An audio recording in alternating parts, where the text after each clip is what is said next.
Hello, hello, hello, and happy Monday to all of my Scorpios. Yes, my Scorpions. We're going to get right into your reading, Scorpios. This is Queen Amun Ra coming to you with a special reading. So let's get into it. The energy has already been cleared, Scorpio, so let's get into it and see what your cards have to say. We are only a day, 1.9 days away from the full moon, the next full moon. And then after that, we have last quarter moon in Scorpio. So yes, you all are the death rebirth sign. And for some of you all who may have felt like, okay, I didn't do everything that I could have done during full moon time when everything was exposed, right? Because it's just been hard. Remember, these are, you got four, fixed signs that were in this month, even though we have 8 major moon phases. The new moon was in Aquarius at the beginning of the month. Then we had 7 days after that. We had the first quarter moon, looks like a half a moon, in Taurus.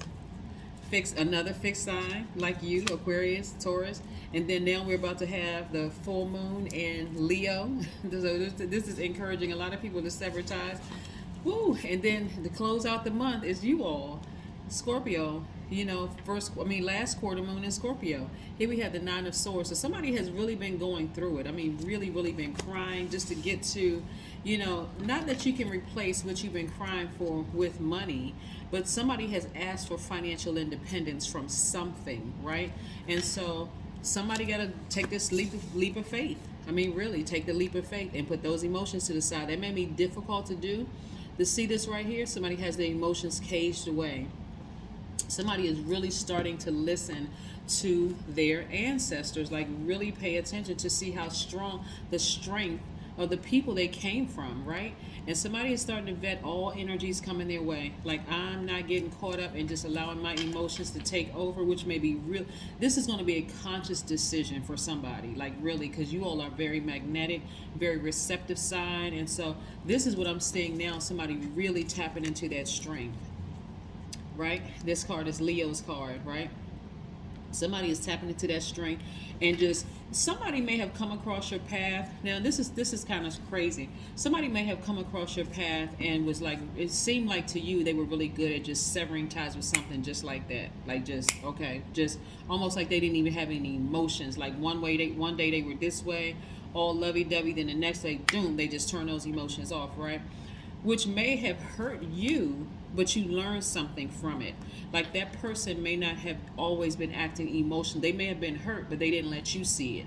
And something you learned from it is like, wow, okay, either that person is a psychopath or sociopath or something is wrong. Or could it be that they learn how to do this? They've been so hurt in the past, they learn how to set their emotions to the side and see things from a logical standpoint. Nevertheless, somebody was affected by it, right? Somebody was affected by it. So this is where you're going to really tap into your strength. Like really tap into your strength. If you have Leo anywhere in your chart, step into that room. Step into that Leo room. They are a fixed sign as well. They're a fire sign and a fixed sign. But again, this full moon being in Leo is going to really give somebody the strength to sever ties with something that really, really hurts you deep, right? So and being patient with yourselves as well. Yep, this is attached to Neptune, right? Somebody feels like that could be far off, to just just walk away from that pain and just move on, right? But I do see things coming full circle for you, so just stay focused. Write down your long-term goals, and I say write them down. No, not just leave it swirling around in your head and your spirit. Write down your long-term goals. The reason I say that is because this card, the World card, is Saturn. It's attached to the planet Saturn, the planet of duty, responsibility, hard work. So this is where you're going to be, and it's also one of Aquarius's ruling planets as well as Capricorn's ruling planets. So the reason why I mentioned writing it down is because I would tell both of those signs, especially Capricorn, to write things down, because they are a sign, them, Taurus and Capricorn, Taurus, and Virgos are a sign that need to see it for them to make sense, right? So that's what somebody is doing. Somebody's being patient with themselves, really digging deep and tapping into their strength. They're writing things down, like really looking at it and saying, okay, I can do this. I can actually do this. I cannot just operate in the intensity of these emotions. I can, let me get a hold of myself here. No matter how intense, I'm going to find something else to do. I'm going to change that channel. When I feel like I'm just putting too many emotions into something, I'm going to change the channel. I'm going to change the channel so I can move on a little bit. Yeah, so I do see somebody, I do see, this is Aquarius's card and this is the Justice card. I do see somebody severing ties with the depth of some emotions, and I see somebody healing, right? But this is going to require somebody go straight to the root of that wound.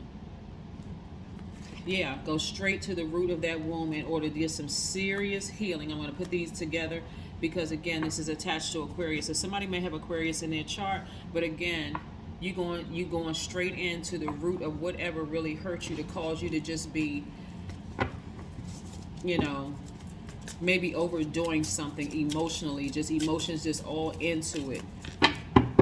So I do see somebody severing ties, and it's not even just about severing ties with a person. This is not even what the energy that I'm picking up in this. I'm saying severing ties with the depth of the emotion, and this because of this card right here, Scorpio. Because this right here, this water that's locked away in the cage represents your intimacy, your emotions, your creativity. So in order for people to get a drop of your water, yes, a drop of your water, they're going to have to really, really work for it. So you're not going to be telling people when you first meet them, I love you, which could run somebody away, especially if they've heard that before and they're like, whoa, Paul, you don't really know me like that and you love me. Or even if you have those emotions, you're not going to say it right away. You're like, okay, let's build up some time. Let's you know, before we start exchanging I love yous and I want to marry you and that kind of thing, right? Yeah, so here we have, that's where your breakthrough is going to come in. When you put your emotions to the side for just a second. And I do believe in, you know, looking at the cards, and again, none of this is my opinion. This is just information that's coming down, being downloaded into my spirit as I'm talking to you all.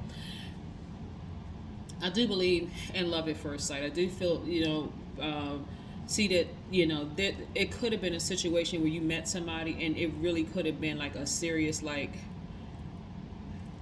that could have been your person, right?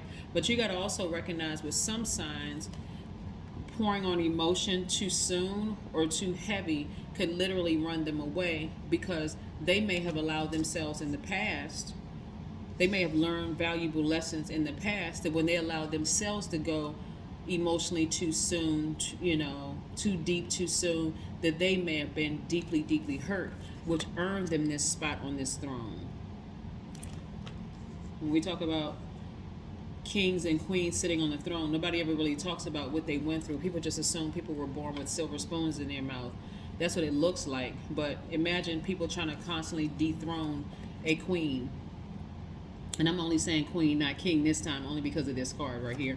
But, you know, imagine somebody trying to dethrone you, not even realizing what you've been through, right? So here we have the High Priestess. So your intuition is telling you a lot of things in your healing time, and that's what I'm saying. And you have a big heart. You're protecting your big heart. And then we also have the King of Pentacles, right? So imagine somebody trying to dethrone you emotionally. This is what this energy has gone through. This energy, which could be an Aquarius, a Gemini, Libra, whatever. This could be Taurus, Virgo, or Capricorn. Imagine somebody trying to dethrone you because they're trying to get you emotionally off kilter, or trying to dethrone you so they can get to your money, right? So these people actually earn their place on the throne. So emotionally, they're not going to let you get as close because they don't really know what your motives are, right? So somebody learned from somebody, you know, not to even overthink this, but just see it from a different perspective. Somebody sat down and really started meditating and got to that God level of clarity and said, okay, I can kind of sort of see, you know, what happened here. But again, ruminating. Somebody was overthinking this, like really, really overthink, to a point where you just like, why can't I just get this energy off my heart? Why can't I get this energy out of my mind? But you're getting ready to start seeing things from a different perspective as a healed Scorpio, like completely healed. When you move beyond your emotions from something must be wrong with that person and this, and you're really in this posture of understanding, like really being patient with this process and digging deep and tapping into your strength and seeing why certain people are the way that they are, it's going to make more sense. And that's what this full moon is going to allow you to do. Help them make it, make it make sense, right? Like, okay, now it makes sense. I understand, right? Here we have, I am safe, I am protected, I say no to fear. Yes. Phobias take away your freedom to assess danger realistically. Fear acquires absolute power, the power of no. To get beyond a phobia, you must call its bluff. Just in case somebody wants to take a screenshot of that, Scorpios. Yes, Scorpios. So many different scenarios when I look at these cards. Like, justice could be in their favor for somebody who may be going to court. But that was not the immediate download that I got when I look at these cards. So somebody can still tap into their strength. They just got to be a little bit more patient because things are coming back around full circle. And in the meantime, get some healing. Like, really, really get some healing. Because clear messages are going to come through you, through your dream. But the first download that I got was really about a person who has learned valuable lessons from some people that you've dated or been in some type of a relationship with, whether it's at work, whether it's in a romantic relationship or a professional, romantic, platonic relationship with. But this death card is your card. A rebirth is coming. I'm telling you, a rebirth. Something is ending. Something in you is ending. Something in you is going to break. And it may, for somebody, feels like it's you having a breakdown, but it's actually a breakthrough. So just be prepared for that, right? Just be prepared for that. Let's pull another oracle card. We have 2 more oracle cards to pull before we close this out. Yes, Scorpios, a burning bowl ritual. So usually in the burning bowl ritual, you may toss in some names, you may toss in some whatever, but this is where you're going to toss in certain emotions. Like, you're going to get a burning bowl and toss in some emotions of fear and doubt and anger and frustration and hurt. You're gonna toss those into the burning bowl this time. Let's pull a Moonology card and close it out, Scorpios. Yes. Close it out, Scorpios. Yes, some of those emotions are going in the burning bowl. It's not even a person's name. Because there was really a lesson that was supposed to have been learned in all of this. Yep, like I said, look at the bigger picture. Expansion. I said expansion because that's Sagittarius's ruling planet, Jupiter, is really about expansion. It's one of their ruling planets. Well, I'm sorry, it is their ruling planet. Pisces shares Jupiter and Neptune with Sagittarius. But like I said, Scorpio, this is your reading. There was a larger lesson to be learned in this whole thing of like really tapping into. This was really encouraging somebody to really tap into their own birth chart and learn more about themselves. And so you can see why some signs are the way that they are. So this is not even looking back with regret. It was more or less like, okay, I learned a lesson. Now I understand why certain people are the way that they are. Even though some things happen to you. But again, this is what somebody's been asking for, financial independence. And again, money has always been attracted to you, but somebody had to come up out of their emotion because your emotions were directly tied to your power. The crying and releasing things and all of that, but not replenishing the way that you should have been replenishing so that you can really, really heal and see the big picture right here. Looking at the big picture. That's what I have for you. Have a great one. I'll see you in a couple of days, Scorpios. Bye.